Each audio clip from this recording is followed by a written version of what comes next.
Hi everyone, my name is Greg Ellis and welcome to Redskin Review. This is our third show for the 2012 football season. It's being taped on Wednesday, September 5th. And in this show we will take a look back at the Redskins' loss to Withrow 43-38 in Week 2, and we'll take a look at ahead at the game in Week 3 at Lakota West. With me as always, Dan Albers, Coach Jeff Giesting. Guys, welcome. Thanks. Coach, Thanks. Another tough loss, and Yep. I tell you what, you had a 28-14 halftime lead, and you had the ball in the third quarter inside the 15-yard line. Things looked rosy, then you had the field goal blocked, and all went downhill after that. Yeah, it was a huge momentum shift for us. We could have went up 3 scores, 31-14, and it would have been them kind of chasing us the rest of the game. And and I was really happy. We came out after halftime. The defense got that big turnover, and we also had another stop the first 2 times. But they're just so explosive, and we couldn't contain them after that. And then we had the big fumble at the end, and so we had our chances. We're just not there yet where we can afford to waste opportunities and give teams the opportunities that we gave Withrow the other night, because they're a good team. They had, really good middle linebacker that caused us some trouble, and they're going to win a lot of games. The middle linebacker was in on almost every play. Yeah. Was it 44? Number 44? 44, Isaacs, yeah. We didn't block him all night very well. Well, the game really started off a high note. Camille Bradley, unbelievable, had 2 big, long runs, and that had to be gratifying for you, seeing the offense, kind of with Sycamore and what they did to bust out like he did was pretty nice to see. Well, I think the coaches really did a nice job game planning, had a nice plan for attack of what they wanted to do against Withrow's defense. The good thing about it, too, was Camille wasn't getting caught. So, I mean, he can go a little bit. He's got some speed, and it was good. He had a couple really, really long runs, and I think over 300 yards on the ground for the night. And then, I thought the offensive line looked a lot better, too. I think you ended up having, 517 offensive yards or something. That's also pretty good. Pretty impressive. Normally you get 500 yards, you're going to win a game, but we gave up 400 and some, so that wasn't good either. And then we had, like I said, the huge special teams. It's 2 weeks in a row we've had a special teams problem that led to the other team's score, and we've got to get that fixed. We're just not good enough to withstand that and overcome those kind of mistakes. I thought the offensive line did a real good job. They're definitely played better, and we're opening up some big holes for Camille and Kevin as well. I think Kevin had 70 yards or something like that. Yep. Did a nice job. So. We really hurt them on the ground, and the coaches did a good job game planning and scheming to get the things we wanted to get. A couple times I mentioned on air that Camille Bradley looks, I don't know if you want to say more decisive, but he doesn't seem like he's hopping as much. And like we were talking about, he's never really played running back up until last year. He does look a lot better running the football now. Oh, he's much more comfortable. He really comes downhill at you fast and makes his decision. Like you said, he's decisive now, and he makes his decision quickly. And when a back does that, it puts a lot of stress on the defense, because he runs through one arm tackle and then he's in the secondary. And Camille's got enough speed that he can take it all the way. And so that's a tremendous weapon to have. And then he also can catch, and his blocking has improved. He's just really worked hard to become a better all-around running back, and he just needs to keep doing that and keep improving. I think we've mentioned it before. He had a terrible injury when he was younger. He broke his femur, and we weren't sure he'd ever be able to play again. And now he's our fastest guy. Right. So where he was and where he's at now is just tremendous. And we found out, Greg just told us that he was named Enquirer Player of the Week for his game. So that's a credit to him. Well deserved, yeah. Kevin Rogers, he's completed 10 passes for 95 yards, 2 touchdowns. And sometimes he had guys that it just doesn't look like he's in sync yet. With maybe not even with some of the receivers, but Jared Cook especially doesn't look like those 2 guys are on the same page. Well, people know about Jared after last year, so they're they're bracketing him in and out and making it a little harder too. He had some cramping issues too. That was probably one of the hottest, muggiest nights I can ever remember. Yeah. I mean, it was just gross the other night, and that affected us a little bit too. As Jared's, like I say, he's a lean kid, and he had the cramping issues again. And his ankle's bugging him a little bit. So some of that, him not getting the ball, is people know he's who he is. And if you notice at the end of the game, we put him in motion, and 2 Withrow guys followed him across the field. You rarely ever, I don't know if I've ever seen that in football, where they took 2 guys and just followed him across. It's really unsound, but we didn't have anything to come back with at that time that was called. So Kevin's, getting back to Kevin though, he's improving. He's getting better. He makes some really, really great throws at times. I'd say he's just a little inconsistent. And, he's a young quarterback. He's still learning, and he's becoming more decisive on his runs as well, and getting his shoulders downhill and squared up, and not hopping around as much. So he's becoming more forceful running the football for us. I think we kind of saw that a couple of years ago with Nick Mason. He kind of, in that first game, if I remember right, in the showdown, he kind of struggled a little bit. And as the year went along, he got more comfortable and looked a lot better. Well, I think that's going to be the same with Kevin. Yeah, I think so too. I mean, playing quarterback's tough. You get the ball every play, and you have to make quick split-second decisions. You have to know a lot about what's going on, and it's a pressure-packed position, and maybe in all of sports, the most pressure-packed position. So, it's going to take some time for Kevin to grow into it, but he's improving, and I'm confident he's going to end up, becoming a really, really good quarterback for us. And we talked about the cramps with, Jared Cook and Kamel Bradley, both weeks. I think they had cramp. How do you, with that? Everybody thinks it's just as easy as just hey, fluid, drink some water, but it's not. It's not that easy. It's a combination of things. It's your diet. It's how much liquid you're taking in. It's the temperature outside, and we ask a lot of those guys who are returning kicks and punts and things. So they're out there a lot, and they're running around a lot, and they're, there's, like I said, they're lean guys that are more prone to that kind of thing. And then other people have had that issue too. Sycamore had kids cramping. Withrow had kids cramping all night. Just didn't happen to be, their receivers and running backs and stuff. But he had back-to-back, 2 straight plays, 2 different guys. On Withrow that came out. Yeah, so I was, that's the other reason. If we could have got up those 3 scores on them, sometimes there's a mental part of overcoming that, and especially when it's hot, and the way it was the other night, it was brutal. Don't kid yourself. I was dying. Yeah, all I was doing was announcing. It was bad. I was dying. It was thick, for sure. The defense gave up over 400 yards and a lot of big plays, but at the end of the game, when we were trying to get back in it, they had a big 4th down stop, and that was good to see. It was.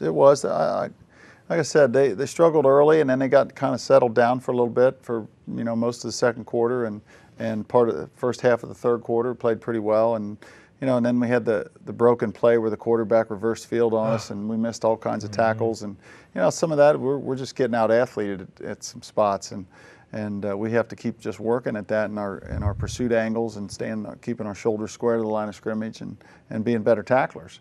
But we had our chance at the end because they did get a huge 4th down stop, and they never quit. They're a great bunch of kids that work hard. There's no superstars on that unit, but they just they play as hard as they can, and as a coach, that's all you can ask your kids to do for you, and I think defensively we're doing that, and we are improving. We did a much better job this week against Withrow than we did against Sycamore. The quarterback Bland, not only did he have that great individual run for that touchdown, he also threw the ball pretty well. He threw for over 200 yards. Were you surprised that they threw the ball as much as they did? No, they've shown that on film that they can throw. He didn't play the first week. So they've. Is he the quarterback from last year? Yeah. Played for half the year, didn't he? And then he got hurt or something. He was quarterback against us last year. They had some guys back that were suspended the first week, and so they were coming off a tough loss, so they wanted to win, and he's a good quarterback, and they've just got some great players, and they've got enough size up front. They wear you down a little bit, and they throw just enough that you have to be concerned about it, and then they come back running their option game, and it's a tough mix. Close game like this, and we say it all the time when we call a game, turnovers can make a big difference, and obviously it did here. Not only did they return that fumble for a touchdown, but I really thought we were going to go in and score at the end of the game, and then they came up with an interception right on the end there. Yeah, basically there were those 2 big turnovers. We got another one, I think. Earlier we had a fumble or something, we recovered. But that one, when we stopped them, caused the fumble, we had the ball on the 12-yard line, and we got no points out of it. When later in the game they hit us on the 40-yard line and pick it up and score a touchdown on it, similar to what happened in the Princeton game last year. I mean, that was huge. We should have had at least gotten 3 out of that situation, and we didn't, execute up front on the field goal, and it got blocked, and then the field got flipped, and they ended up with the ball on the other side of the 50 because it knocked it back so far. So that was a huge momentum turn there in the middle of the third quarter. Your kickers we've talked about it before, they're all young. You had the field goal blocked, And but the kicker did make all 5 of his extra points, and you actually went back to him and kicked a field goal later on after he had that one blocked. Did you have second thoughts about maybe, oh, he had the first one blocked, maybe we should? Well, he kicked well in pregame. He made his extra points, and we thought, you know what, he can make this field goal, and he did. AJ did a nice job with that, and he's improving. And you're right, our kickers are young. We have a freshman punter and a sophomore kicker, so it's they just stay with it. They're going to be really, really good their junior, senior year at those kind of things, and it's just something we're going to have to keep working with. Unfortunately, our kickers didn't come back from last year, so these guys had to step in, and they're doing a good job. You didn't really kick off deep, but nonetheless, you prevented any long returns on the kickoff team. Yeah, for the most part. I don't know if it was by design or not, but it worked. They didn't really have any long returns. Yeah, we had a penalty, and we tried to onside it, and they got it, and then we tried the onside at the end of the game, which we almost got. So that was 2 of them, and then, for the most part, our coverage wasn't too bad, which was good because, we're not able to kick it in the end zone. We have to move the ball around, put it on the ground, pooch it over here, those kind of things, and the kick coverage was good. We had obviously we had a special night that night before the game. We had a pretty good turnout for the '92 and the '07 team. It was kind of crazy there for a little bit, but thought it was just a great night. It was great to see all those guys, and just brought back all the memories of '92 and the '07 team. But I think the guys really, really enjoyed that night. I think so too. It was nice to see them all before the game, and they came in the locker room before the game and so forth, which was good. Actually, we were down in the weight room because it was so hot. We went down there where it's air conditioned because the locker room's not. To see those guys was good. The turnout was good. We actually had Nate Cosman from the '92 team talk to the team, at a pregame meal after school, and he did a nice job talking to them about some things of how football's affected his life, and I think. Really did a nice job of just showing what Anderson football and the tradition's about. And then, like I said, to see those guys and their parents and the turnout we had was really, really nice. Yeah, and I ended up going later on afterwards with the guys and just hearing the stories and talking about the Princeton game and talking about all these things, and guys remembering the call and the plays, and it was just really, really neat to see that. And they had a football helmet there, obviously, and all the guys signed it, so it's sitting up in there. So it was just an end of a pretty good night, and hopefully that we can build momentum with all these guys. So yeah, it was pretty neat. Hope so. Like last year, you guys started off with 2 losses. Started off, I believe, with 4 straight losses. 3. We were 0-3 last year, and then Turpin. Yeah. Well, how is that with talking about tradition? So used to winning this and that. Do these guys start then all of a sudden? Oh, here we go again. Is the morale kind of affecting them a little bit? You think? I mean, it's hard. Nobody wants to lose, and I think we could have won our games. I mean, Sycamore played really well. We didn't play well, but the Withrow game certainly we should have won, could have won, and you just have to fight that. And sometimes things don't go your way. You got to keep playing. You got to believe in yourself, and I always preach that to them. No matter what, you got to believe you're going to win. And play like that, and they did, and I think they'll do that again this Friday. I mean, we played last year. We were 0-2. We played Lakota West at home, and we played maybe one of our best games of the year and got beat by a field goal or so. And they scored on a screen pass at the end, and we missed like 6 tackles. Yeah. I mean, we just couldn't make the play when we had to, and they made the play.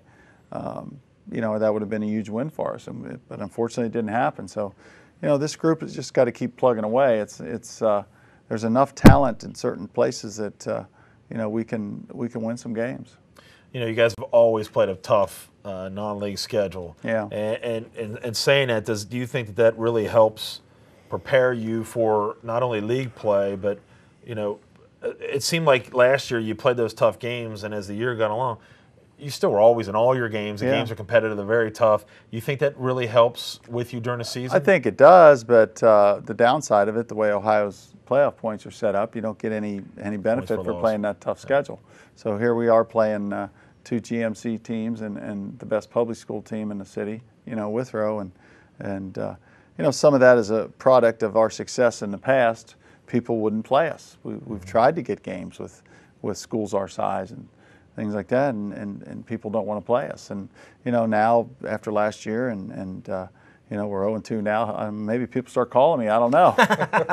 But our enrollment's not like it's. I mean, we're a Division II school. I mean, we have maybe 40, 50 more boys than Turpin does. We're practically the same size schools, Right. you know, and people don't realize that. They think we're some big school, and we're not. And we're playing Lakota, who's you know, twice as big and almost 3 times as big as we are on Friday night, and you know, it's tough when you. But you know, getting back to whether it helps you or not, yeah, it does, because the competition's good, but it hurts you because it hurts you for the playoffs. You're better off beating a team that's going to win 3 games than you are losing a game. So that's true. Yeah.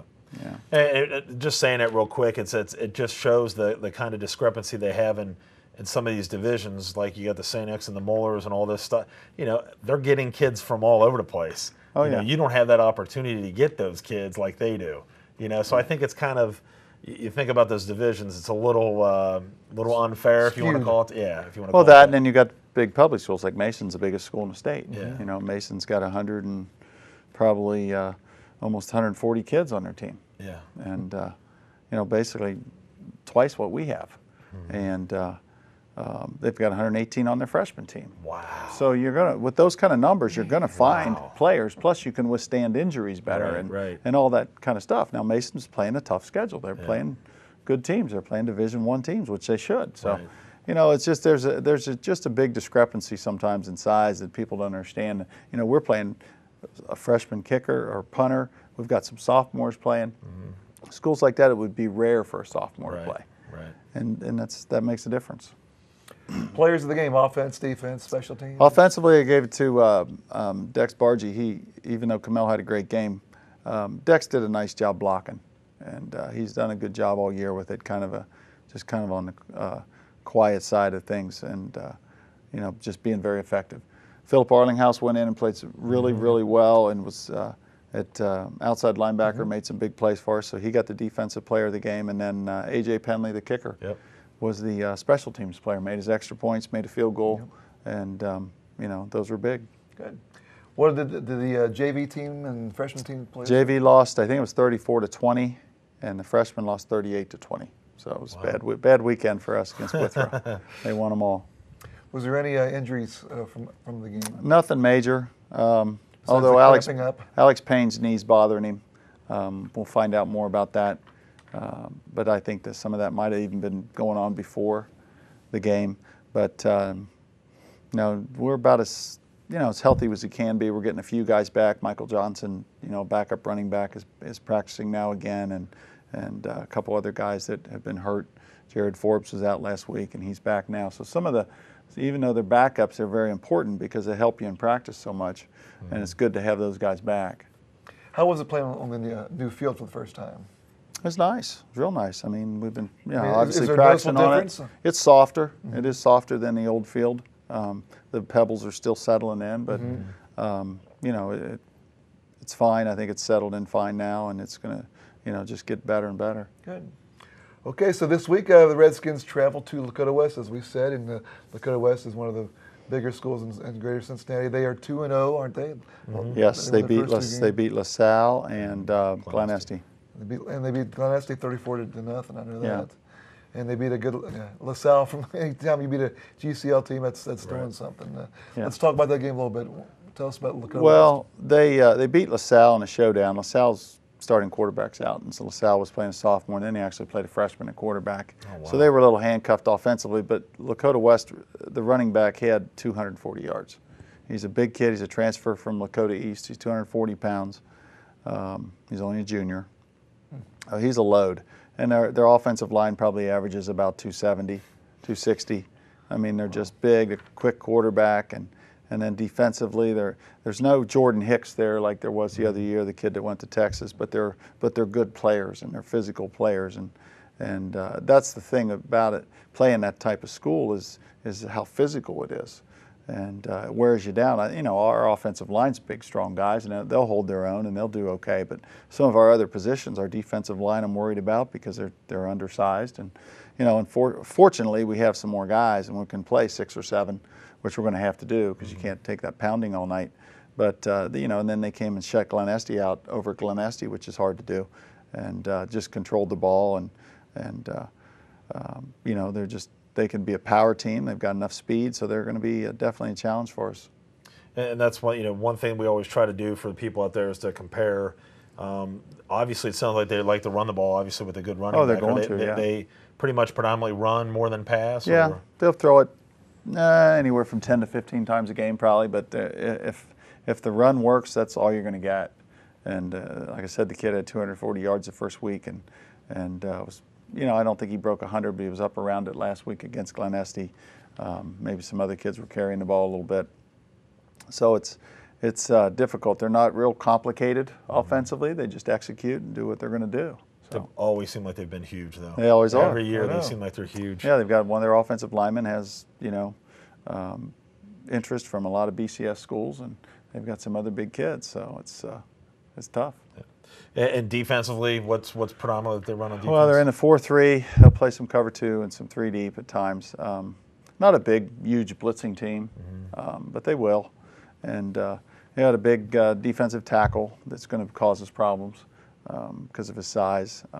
So we're going to have to, really, come off and be physical up front. Our offensive line will, and hopefully, we're going to be able to score some points.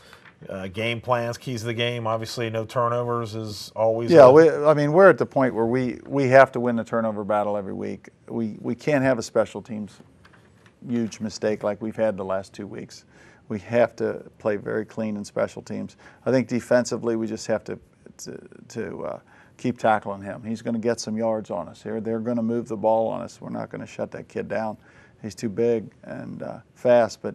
If we just keep him out of the end zone or hold him to a field goal here and there, I think the game will be much shorter than the Withrow game, which was long. It seemed like over 3 hours. My gosh. It did. We were out of tape. It was really, really long, and I think this game will be much quicker. I think because they're a running team, we're more of a running team, and the clock will keep going a little bit. So, that could be an advantage if we can.